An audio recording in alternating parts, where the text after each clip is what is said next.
But what ends up happening, and if you look at your own life, maybe you can see that somehow in that relationship with your emotions, somehow you end up creating exactly the opposite of what you're looking for. You end up creating more of the negative emotions and pushing away the positive ones.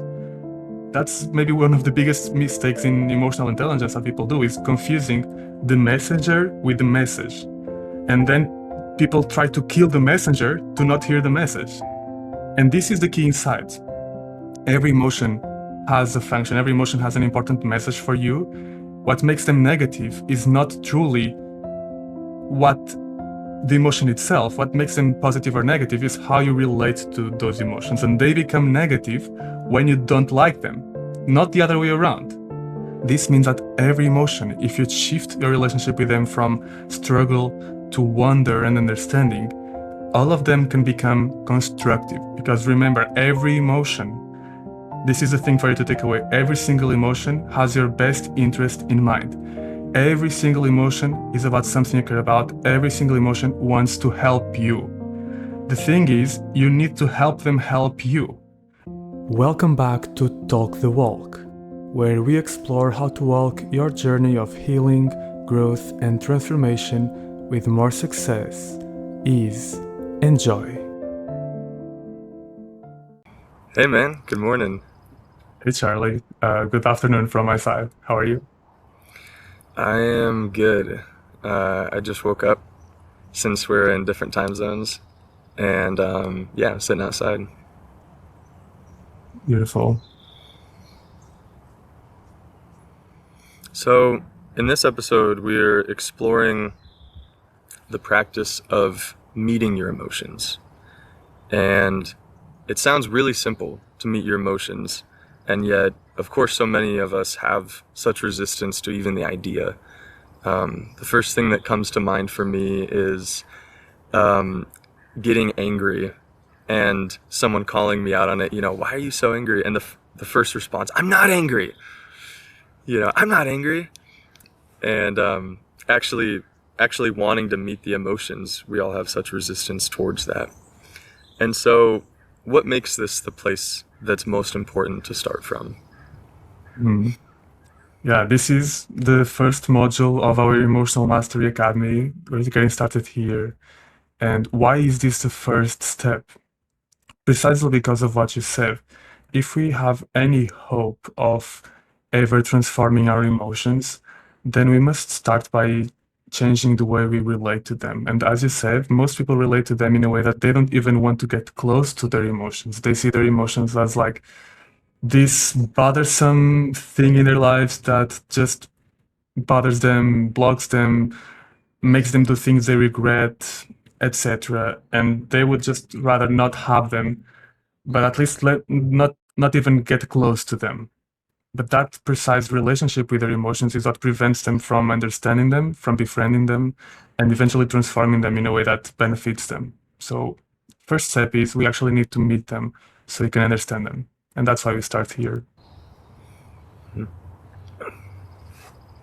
What comes to mind also for this being the start is something I had read on the first book that ever came to me on like meditation. And the first chapter was called Provisions for the Journey. And in that it said that if you're going to embark on this journey, you must accept that anything that happens in this journey is a part of the journey. And so that feels relevant in that any emotion that comes, anything that happens is, in a sense, exactly what's supposed to happen. And with that attitude, I think it's easier to look forward to like whatever happens. Mm-hmm. And yet so many of the emotions we don't want to feel. We don't want to have happen in our lives. So my first question is, are emotions themselves problematic? Mm-hmm. Yeah, that's such an interesting point that you're bringing up there. Our very relationship with emotions is dictated by the emotions that we feel about our emotions. And so through this journey, the way that this is going to shift for you is mostly the emotions that you have about your own emotions. And a lot of emotions are going to come up. And that's going to be part of the journey. So thank you for mentioning that and answering your questions. Are emotions problematic? I would say that for most people, they are. They experience them as being problematic most of the time. Now, are they the problem? That's the question. And that's what we need to look into them. I'm not going to say they are or they're not. We need to look into them. We need to understand them. We need to first change our perspective and actually open ourselves to meeting them. And then we'll be able to see, are they actually the problem or not? Should we actually try to, get rid of emotions, which is something that most people will be like, oh, that would be amazing, right? If I could just eliminate my emotions, that would be awesome. Should we actually try to do that? Is that going to help us, or will that be maybe even unhelpful or harmful for us?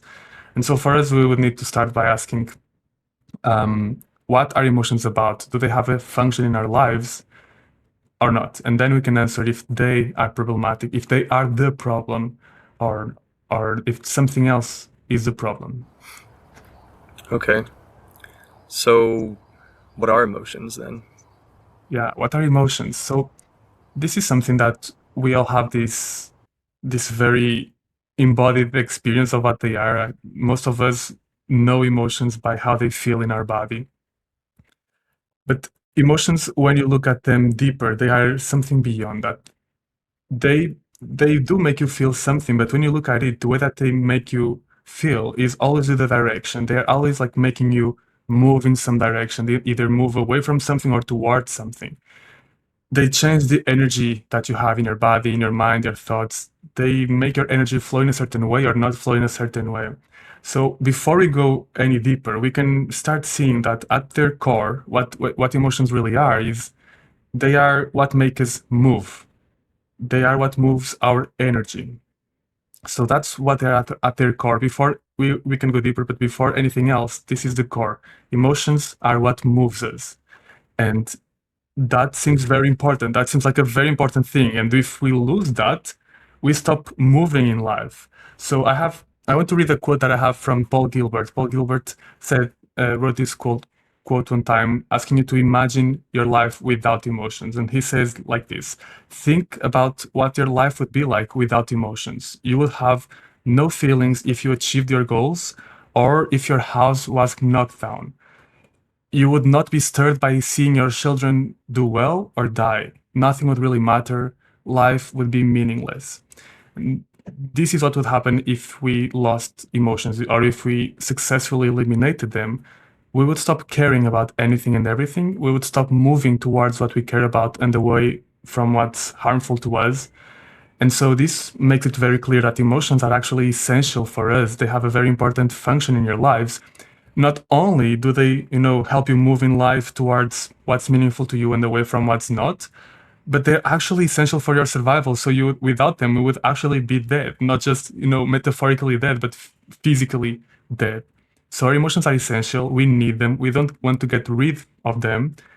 We just have a small problem here, which is that even though their function is to move us, many times for most of us, the way that they're working is they're making us move in a way that somehow is actually maybe harming us, maybe blocking us from what we want, from our deepest aspirations.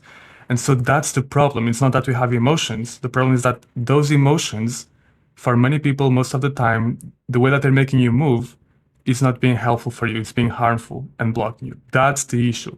And what we need to understand is then how we can transform them, how we can help them help us so that they work for us, they don't work against us. That's what we need to understand, and that's what we need to learn. And how to understand that? Well, by meeting our emotions, by understanding how they work first and what they really are. So, to better understand the emotions, how would you break them down? What is happening when we have an emotional experience? When we're having an emotional experience, if you look at every emotion that you've ever had, think about how the process works for you. So the way that the process works for you is usually your emotions start with something that happens around you or inside of you, right? And we call that a trigger. We call that the triggering event, something that happens, and that's usually how emotions start. So you have the first step, the first phase in the emotional process. That's the trigger. From there, after the trigger, it's like the trigger almost magically creates an emotional state in you, right? And that's the part where you have the feelings, where you feel stuff, right? Where your body starts to have maybe some tension, some energy, you have feelings coming up, your thoughts are functioning in a specific way, you're seeing situations in a specific way, you're having certain urges, certain ways of feeling. That's the state. It affects your body. So the trigger is the thing that happens and is detected by your emotions, and then the state is what's created by your emotions in your experience, in your body and mind. They change you. This is very important. Emotions change you. Emotions change your physiology in your body and your psychology in your mind. They affect you. That's very important. And then from that step, from the state, they lead you. What's the final thing that emotions end up creating for you is a behavior. So emotions usually result in a behavior, and that behavior can be something that you consider, more helpful or more unhelpful, but it's usually a behavior that's somehow intended to deal with the original trigger, and that's helped with this. So this is the most basic and core model that we have for an emotion. We call it the three-phase model for emotion. And it's made of these three phases: trigger, state, behavior. Trigger, state, behavior. And you can start looking at every emotion that you have, that you have ever had, and that you'll continue having in your life, and see that every one of them is going to have these three phases. Why is this important? Understanding this three-phase model for emotions is the first step to understanding how they work and their function, and then understanding how you can transform them so they work for you, not against you. Okay, so I can notice the three phases of an emotion. And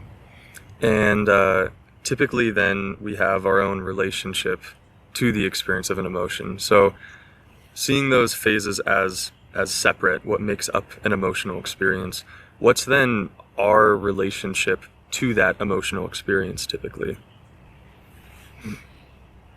Yeah, so this is the most well-known phase for everyone for emotions is the state, as you said, because it's the one that is felt. And usually people divide their emotions in two different main classifications.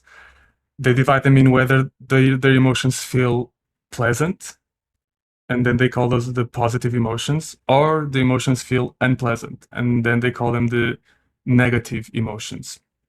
So we can think about negative emotions like they're typically the ones that people don't like and want to avoid, right? People are usually spending their entire lives trying to avoid or fight emotions like anger, fear, anxiety, sadness, grief, shame, guilt, and all of those.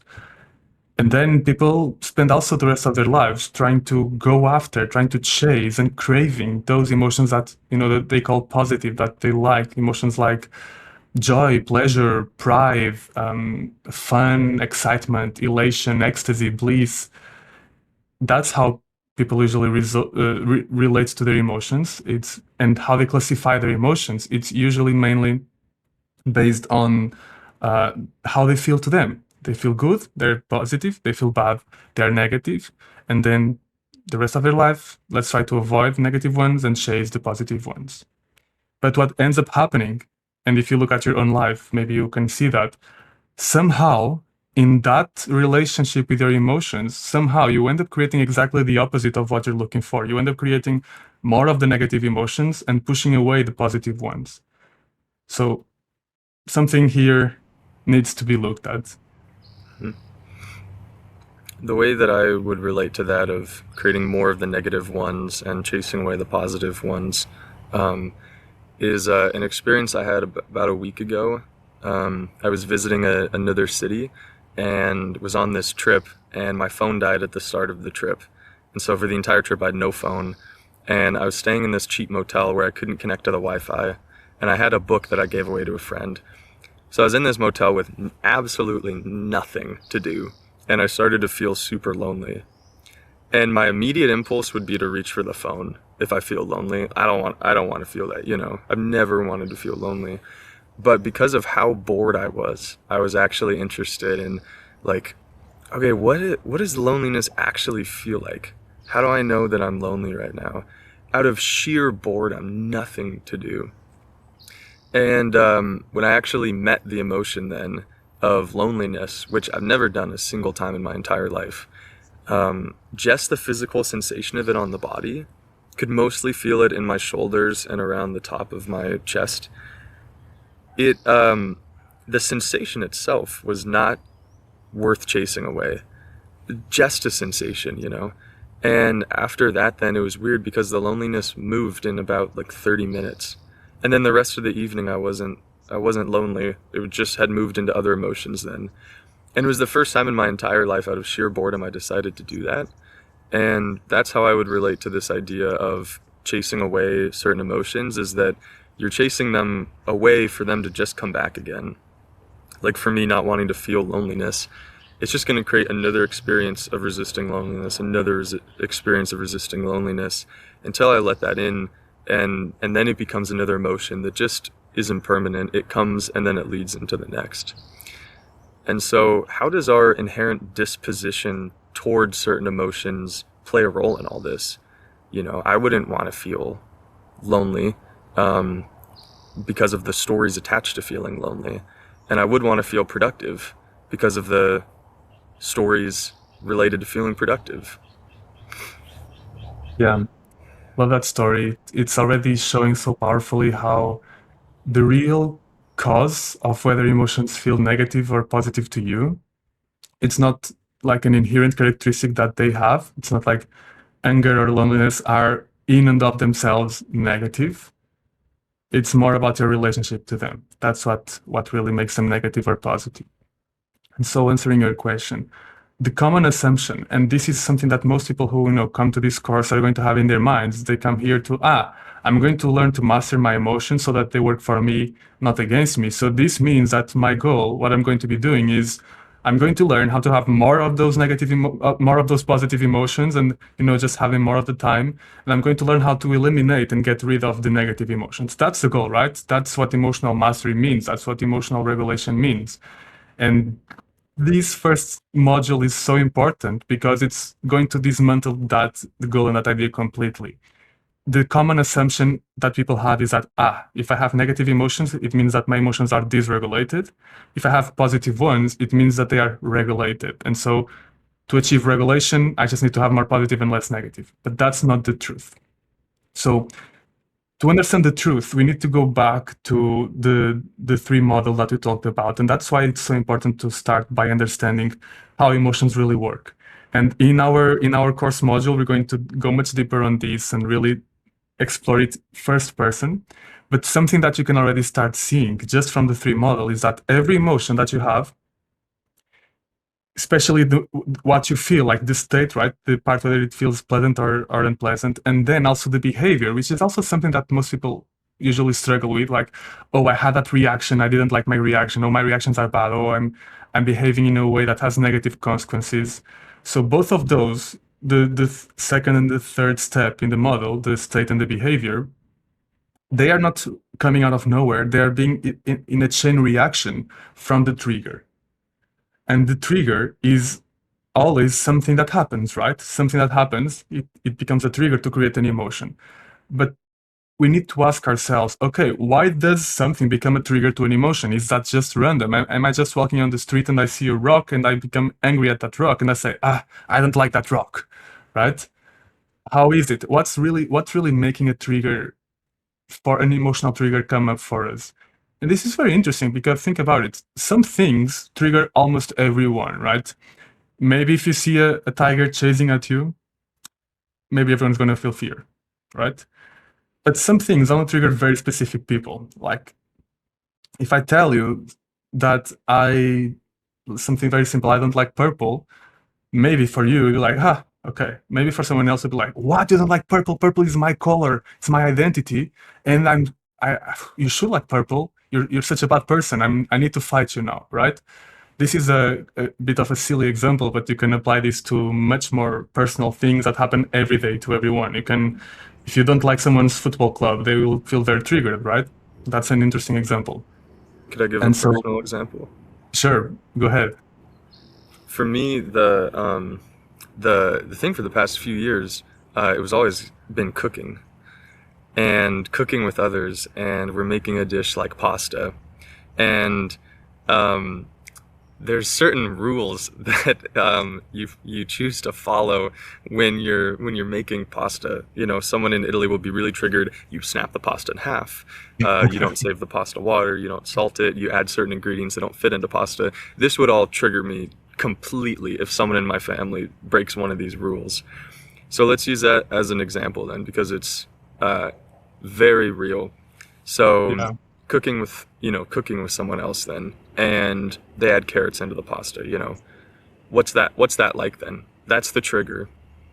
Yeah. Um, Yeah, and that's the thing. So that's a great example because maybe, for example, for you or for a very Italian, that would be very triggering. And then maybe for someone else, like the person cooking with you, it's not. It's just why would that be a problem?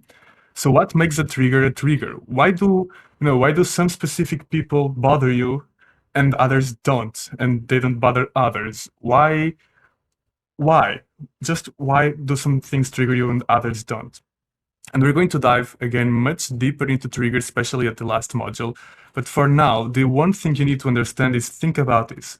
Think about every emotion that you've had in your life, okay? Every trigger that you've had, including the pasta with carrot one. And what do they all have in common? Think about all the situations that have made you emotional in your life, maybe just today. What do they all have in common? All those situations that were triggers, what do they all have in common? Why does the carrot in the pasta trigger you? And what you're going to start seeing is like from a high level perspective, what they all have in common is that there's something in that that's important to you, that you care about, that's being affected. In the case of the pasta with carrot, it might be some sense of identity. It might be some sense of what's correct or what's not correct.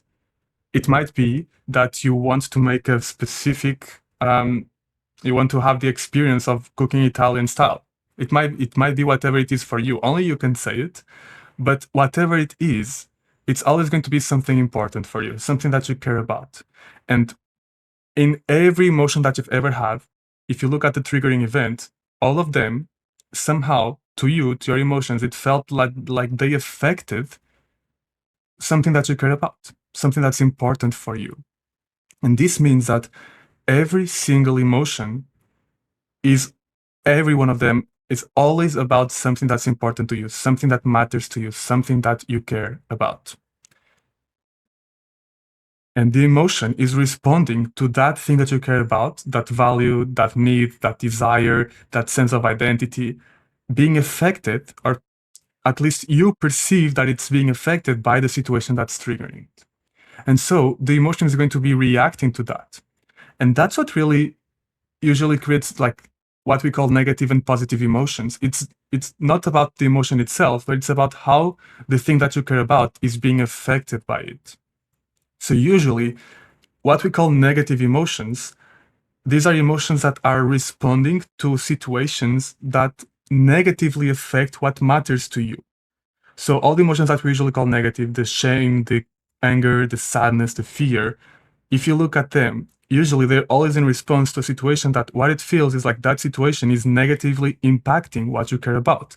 In the case of pasta with carrots, putting carrot in the pasta is maybe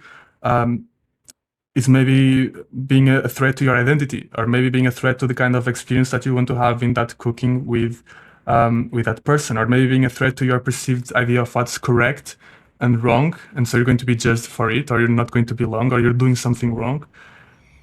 or a threat But to the emotional experience I want, which is food to just hit and this brief moment of elation from the food.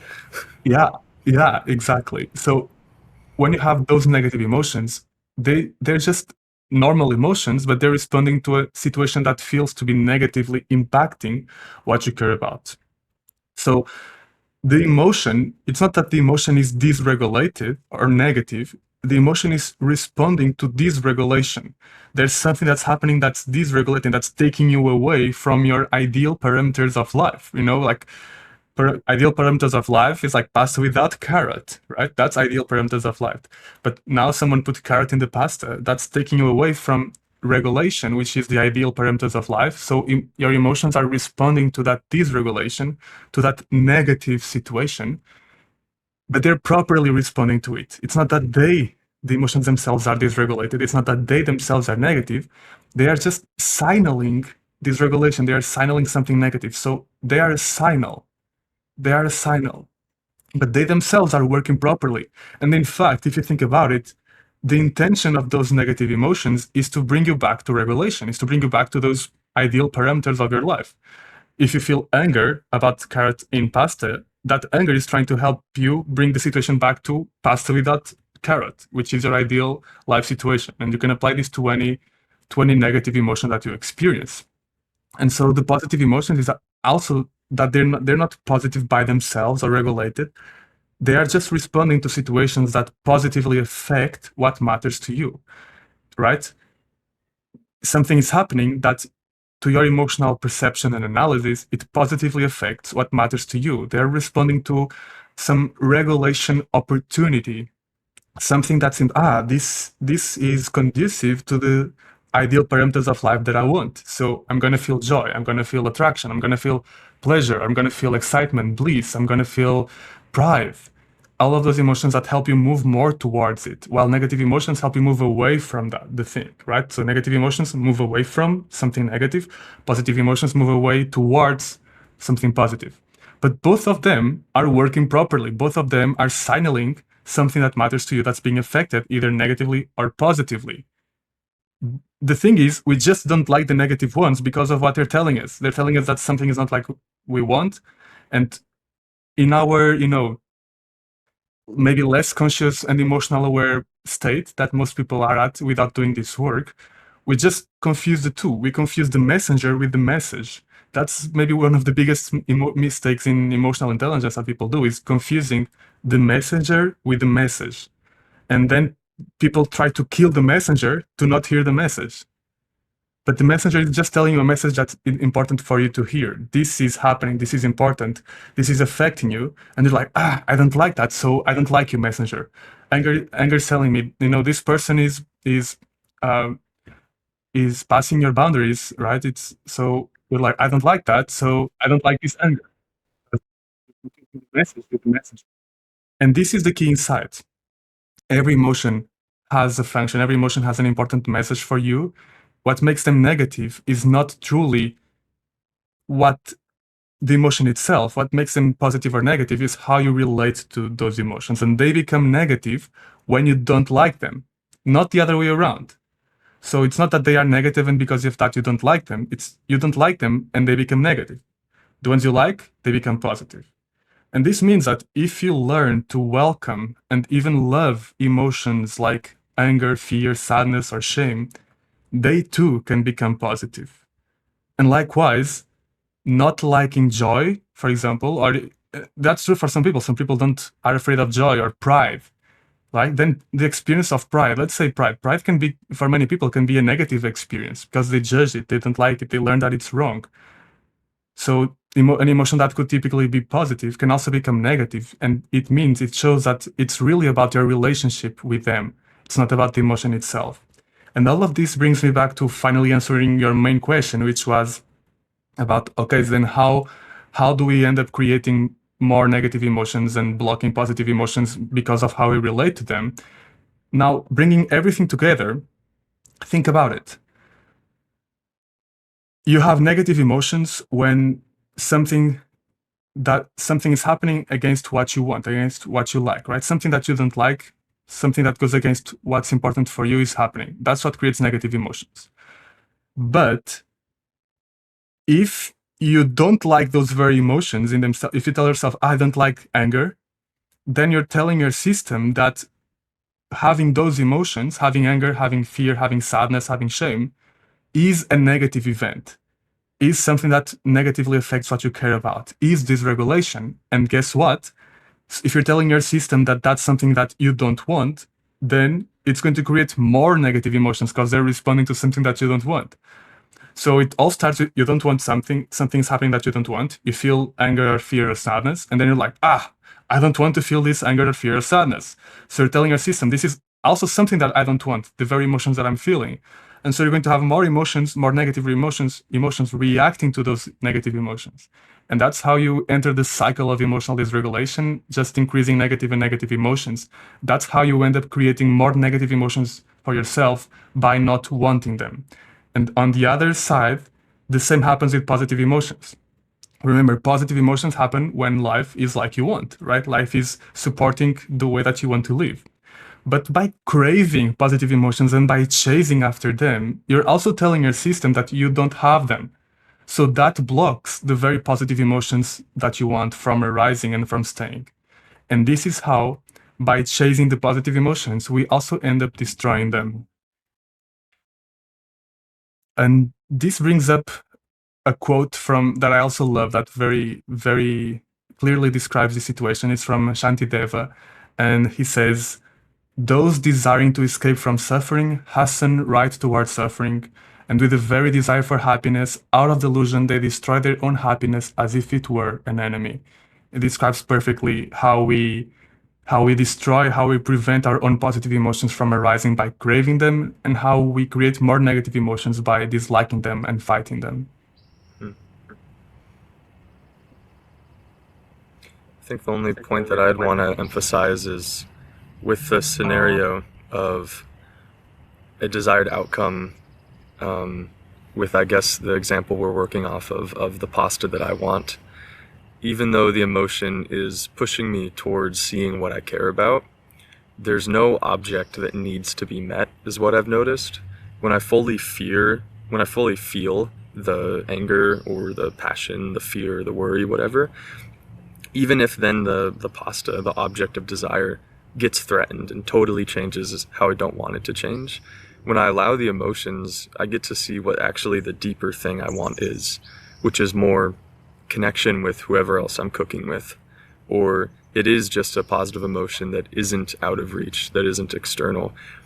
And we're using these terms negative, positive, I think just provisionally. I don't think many emotions really land in that way for me. An emotion like grief, or certain emotions, they really don't fit into that sort of provisional language of saying positive or negative, but I think it is useful temporarily as a place to start from. But I think that's the only part I wanted to emphasize, is that the emotions don't really seem to push me towards something that is necessary, because when even that thing falls away, then there's something deeper that I wanted. And with there being an object of craving, I think when that object isn't met, I think it's, if you allow for the emotional experiences, you see what is already being met, and the thing that you actually care about even more than the desired, craved after emotional experience, is something on a deeper level, like just connection or safety or joy, which is never out of arm's reach. Yeah. That's exactly like where all of this leads us to. It's this just change of relationship when you understand that, the way that I've been relating to my emotions so far is actually not helpful. You understand that this classification of positive or negative was never what really mattered and was never even real. Of course, we in this podcast, we both know that's as you said, it's not the final classification, but we're meeting people where they are at, right? People start there. People start feeling. We also have started there. They start feeling, some are positive, some are negative. But as you do this work, as you start to understand and explore your emotions, you start to see, that's not true. Actually, all of them are just my emotions, my energy, my system responding to something that I care about and bringing me a message about something that I care about what's important to me. So I can completely shift my relationship with them from either trying to control them so that they're in a specific way, or trying to fight them so they're not in a specific way, or just completely avoiding them because I don't know what to do with them and I'd rather not have them in my life. I can completely change that, and I can see, these are really, really valuable parts of me in my life. that I want to learn to welcome, to listen to befriend. And so from now on, I can, whenever I have an emotion, I can notice if I'm craving it or fighting it or avoiding it. I can notice when I'm doing that, and I can shift that, and I can let me get curious about this emotion. I know if I'm having this emotion right now, it means that there's something important for me happening that's being affected. And it means that this emotion has an important message for me. So let me listen to it. Let me hear what it has to say, and let me understand what's the thing that I care about here, like you said. And that will always bring you back to, what I really care here about is not that the carrot has pasta or not pasta. Sorry, that the pasta has carrot or not carrot. It's about that connection. That's what I really care about. And then this means that every emotion, if you shift your relationship with them from struggle to wonder and understanding, all of them can become constructive. All of them can bring you some important information and connection to yourself and help you live a life that's more aligned with how you want. And so this takes us to the kind of classification that actually can be helpful for us. Instead of calling emotions positive or negative, we can see if they're being constructive or destructive. And what makes an emotion constructive or destructive? Well, an emotion that's constructive is an emotion that's helping us live the life that we want, that's aligned with us, that's working for us. An emotion that's destructive is an emotion that would maybe be working in a way that harms us, that blocks us. And there's no way to deny it. Many emotions seem to do that, right? Many emotions seem to be destructive at first. This emotion is blocking me. This emotion is making me, fight this person over this stupid carrot in the pasta. It's a destructive emotion. But what's really making it destructive is, again, our relationship to it. And if we shift it, we can transform it into constructive by listening to it, by understanding what you really care about, and then by doing this emotional work that helps us take the meaning out of it, take what we care out of it, and use that emotional wisdom, use that information, use that emotional energy towards the direction that's actually meaningful to us. And this is the work that we're going to be doing throughout the rest of this course. For now, we're learning to shift our relationship with our emotions and how that just by itself already changes the experience that we have of them. And from now on, we're going to learn how to actually, once we shift that relationship, how to actually do that emotional work, how to actually welcome the emotion, how to actually listen to it and hear its message, how to actually turn what could be a destructive emotion into a constructive one that helps us live the life that we want, that helps us connect more, live with more purpose, with more joy, with a more open heart. That's the work that we're going to be doing from now on. For now, we're shifting our relationship, and we're seeing that the thing that causes our emotions to become the most destructive and negative is not they themselves, but it's that we don't want them and we fight them and the way we relate to them. Because remember, every emotion, this is a thing for you to take away, every single emotion has your best interest in mind. Every single emotion is about something you care about. Every single emotion wants to help you. The thing is, you need to help them help you. And that's what we're going to learn through the rest of this program. We're going to learn how to help them help you. Because what most people do is they actually get in the way. We actually get in the way of our emotions helping us. How? By seeing them as negative or positive, by saying, hey, I want some of these emotions, but the others I don't want. And so what do? We tell our system that, the emotions themselves are the problem. And so because our emotions are reacting to problems, now they start reacting to themselves. They start fighting themselves. They start getting polarized.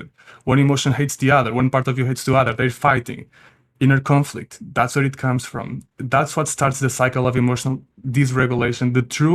The only way that emotions themselves can be dysregulated by themselves is when you tell yourself, or when you learn, as we're going to see through the rest of the course, through experiences like trauma, when you learn or when you tell yourself that a certain emotion, a certain part of you is wrong, is bad, is negative, you shouldn't have it, is not safe to have, because that will start the loop of emotions fighting themselves. That will trigger emotions against themselves. That will tell emotions, hey, this part of me, not outside, the threat is no longer outside, now the threat is inside, and it's telling your emotions, hey, this part of me is a problem. This emotion is a problem, we don't want it. And your emotions are like, okay, let's fight it, right? Let's run away from it. but now they're fighting themselves. Now they're running away from themselves.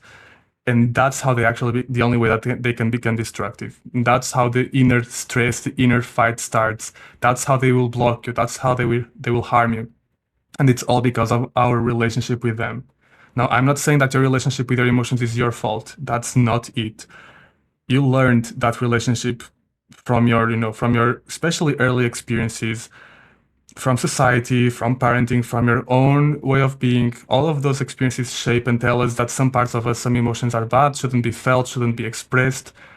So it's not your fault, but it's important to recognize that you have that relationship with your emotions, that some of them are seen as bad, wrong, negative, and unsafe. And that's actually what's making them dysregulated. And so let's take this first step. Let's now get into the practice. Let's apply this. Let's learn how to shift your relationship with your emotions from struggle, fight, and avoidance to wonder, open-hearted curiosity, and understanding. And just that shift will completely transform how you experience them and already start changing the way you live. So, to perhaps close with another personal example that you and I can walk through, the emotion that's really big for me right now and that like helps me see my disposition and relationship towards it is worry. I have like big life change happening this year, moving to another country and like changing what I'm going to be focusing on, the language, everything. And so like 2 days ago, it was just this queasy feeling the whole day, going in and out of it, this feeling of worry. And I would say what makes me actually want to look forward to a feeling like worry, or what would make me want to actually bother to meet the emotion of worry, is that the only other option is to blind myself to it, is to just push it away. And it's already here, the worry. And my two options are either to meet it or to just try and push it away. And so the relationship I have to worry, I see why I'd want to push it away, because the mind makes those connections like, oh, each time I felt worried, well, something bad usually followed that. The mind sees those patterns and it makes those connections, doing its best job that it can. That's the only program the mind really knows. And so it sees worry and it sees the event that follows, and it associates the emotion of worry as being problematic. And so unlearning this, shifting the current patterning we have towards certain emotions, for me it's worry. It sounds like starts with meeting the emotion, and then what's the process going to be like of actually transforming the current relationship I have, or just allowing for a more authentic way to experience worry for me. Yeah, it sounds like you're saying like my only two alternatives are to either meet the worry or to be worried about worry. So double the worry without meeting it. Yeah, such a really clear illustration of this entire circle. Yeah, that's beautiful. I'm curious about how your relationship with this worry can start shifting after this conversation, and looking forward to hear more about it as you do that work. Yeah, me too. It'll be fun to explore throughout this. Is there anything that you want to close with for this first segment on simply meeting our emotions? I would say that it's a beautiful close. The takeaway is your struggle with emotions isn't caused by the emotions themselves, it's your relationship with them. And by shifting your relationship with them from conflict to wonder, understanding, you shift their experience. And that in itself will change your life. And it's just the first step. The rest of the work is coming. And actually, one more thing came to mind. Is there any question or a question or two that you could leave people with to explore on their own and find out some things for themselves over the next 2 weeks? That let's make it practical and experiential. My challenge and invitation to everyone who's listening to this is, for the next 2 weeks, for example, every time you have an emotion and you notice that you're struggling with it, you're either wanting it to go away or chasing after it or trying to fight it or just trying to retreat to a corner and avoid it completely. First, just notice that and celebrate the notice, celebrate the awareness. Oh, I noticed this. And after celebrating it, allow yourself to get it back into curiosity, into wonder mode, into understanding mode, and ask yourself, I wonder, what does this emotion want to tell me? I wonder what's important to me about this situation. That's what I would invite you to do for the next week or two. Do you have anything that you would also suggest in addition to that? Well, as you said that, I started doing that with the worry, and seeing what it is that I care about in the worry. Is, oh, okay. There's more information that I want to see here. So I think that's what I'm going to be exploring too, and no other questions come to mind for me. Beautiful. So let's get into the practice very soon, and thank you for this beautiful conversation. Yeah, thank you. Thanks for listening to this episode of Talk the Walk. If you enjoyed it, like us and send it to someone who you think will like it too. We love your feedback and interaction, and you're welcome to leave us a comment or review, ask a question, or just reach out. Lastly, if today's conversation stirred something in you, remember, you don't have to walk this path alone. Our Star Soul Skill community is where these conversations continue, where you can connect with others on similar journeys and access the courses and support designed to help you integrate this work into your daily life. You will find everything at starsoulschool.com, and the link is in the show notes. See you next time.